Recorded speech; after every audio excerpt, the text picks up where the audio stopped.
नमस्कार।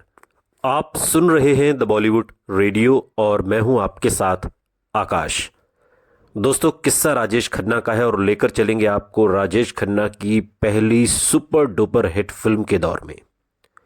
राजेश खन्ना को बॉलीवुड का पहला सुपरस्टार कहा जाता है, ये तो हम सभी जानते हैं। उन्होंने अपने करियर में एक से बढ़कर एक यादगार फिल्में दी।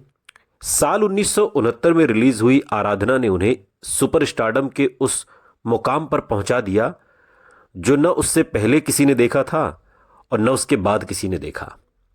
लेकिन आपको जानकर हैरानी होगी कि राजेश खन्ना इस फिल्म में काम नहीं करना चाहते थे। साल 1965 में उन्होंने film fair talent Hunt contest जीता था और जीत के इनाम के तौर पर उन्हें यूनाइटेड प्रोड्यूसर्स के साथ 12 फिल्मों का कॉन्ट्रैक्ट मिला था, जिसमें जीपी सिप्पी, शक्ति सामंत, बीआर चोपड़ा जैसे दिग्गज डायरेक्टर प्रोड्यूसर्स शामिल थे और उन्हीं फिल्मों में से एक थी आराधना। राजेश खन्ना इस फिल्म में काम करने से हिचकिचा रहे थे।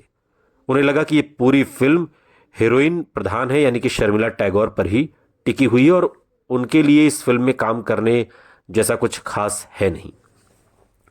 एक इंटरव्यू में शक्ति सामंत के बेटे असीम सामंत बताते हैं कि आराधना के बनने के दिनों को जब वो याद कर रहे थे तो उन्होंने बताया कि आखिर ये फिल्म वजूद में कैसे आई। असीम सामंत बताते हैं कि पापा शक्ति सामंत शम्मी कपूर के साथ एक फिल्म बनाने वाले थे, लेकिन उस समय शम्मी जी का वजन काफी बढ़ गया था और उन्होंने फिट होने के लिए 6 महीने का वक्त मांगा था।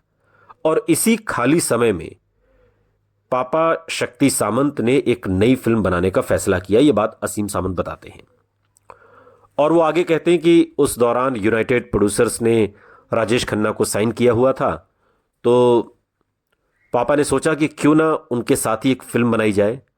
और तभी सचिन भौमिक ने पापा को आराधना की कहानी सुनाई।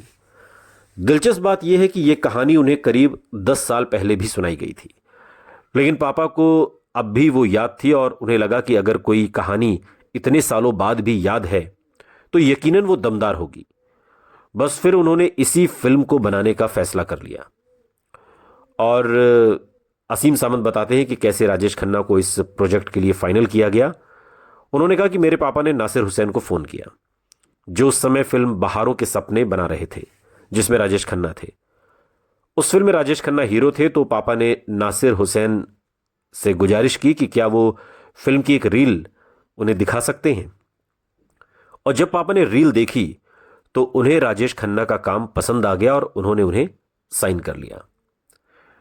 और मगर पेंच ये फंसा कि राजेश खन्ना आराधना में काम करने से हिचकिचा रहे थे। असीम सामंत बताते हैं कि जब राजेश खन्ना ने इस फिल्म की कहानी सुनी तो वो बोल पड़े कि ये तो हीरोइन की फिल्म है पूरी तरह से, और ये भी उन्होंने पूछा कि मैं क्या करूंगा। और तब शक्ति सामंत ने उन्हें यकीन दिलाया कि ये एक बेहतरीन फिल्म है और कहा कि तुम इसे करो, ये हिट होगी। सच तो ये है कि ये फिल्म करना ही नहीं चाहते थे, लेकिन यूनाइटेड प्रोड्यूसर्स के कॉन्ट्रैक्ट की वजह से वो मजबूर थे और अगर वो कॉन्ट्रैक्ट न होता तो शायद वो ये फिल्म कभी न करते। पर आखिरकार उन्होंने ये फिल्म की और इसने सफलता के सारे रिकॉर्ड तोड़ दिए। और इससे पहले जितनी भी फिल्में राजेश खन्ना की आई थी वो सब औसत दर्जे की फिल्में थी या फिर फ्लॉप फिल्में थी। इसी फिल्म से राजेश खन्ना का करियर बुलंदियों पर पहुंचा। इसी बातचीत के दौरान असीम सामंत ने वो किस्सा भी याद किया जब फिल्म का सबसे सुपरहिट गाना मेरे सपनों की रानी कब आएगी तू शर्मिला टैगोर की वजह से लगभग फंस गया था। और वो बताते हैं कि एकदम आखिरी वक्त पर शर्मिला टैगोर ने मेरे सपनों की रानी गीत की शूटिंग को कैंसिल कर दिया और उन्होंने कहा कि उन्हें सत्यजीत रे ने बुलाया और वो उन्हें मना नहीं कर सकती थी। और ये सुनकर पापा को उन पर बहुत गुस्सा आया, लेकिन वो कर भी कह सकते थे। इसलिए उन्होंने बिना शर्मिला टैगोर के ही सिर्फ राजेश खन्ना और सुजीत कुमार के साथ ये पूरा गाना शूट कर लिया। और बाद में उन्होंने बाहर एक ट्रेन के डिब्बे जैसा सेट बनवाया और वहां शर्मिला टैगोर के क्लोजअप शॉट्स लिए गए। आराधना फिल्म की कामयाबी के बाद राजेश खन्ना ने सुपरहिट फिल्मों की झड़ी लगा दी। एक से बढ़कर एक, डोली, बंधन और दुश्मन, तमाम फिल्में राजेश खन्ना की इसके बाद बैक टू बैक आई और ये सभी फिल्में सुपर डुपर हिट रहीं।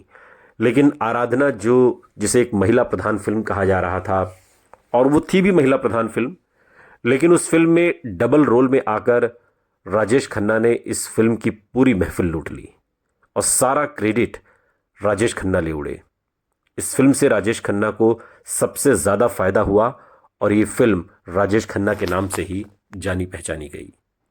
सुनते रहिए द बॉलीवुड रेडियो, सुनता है सारा इंडिया।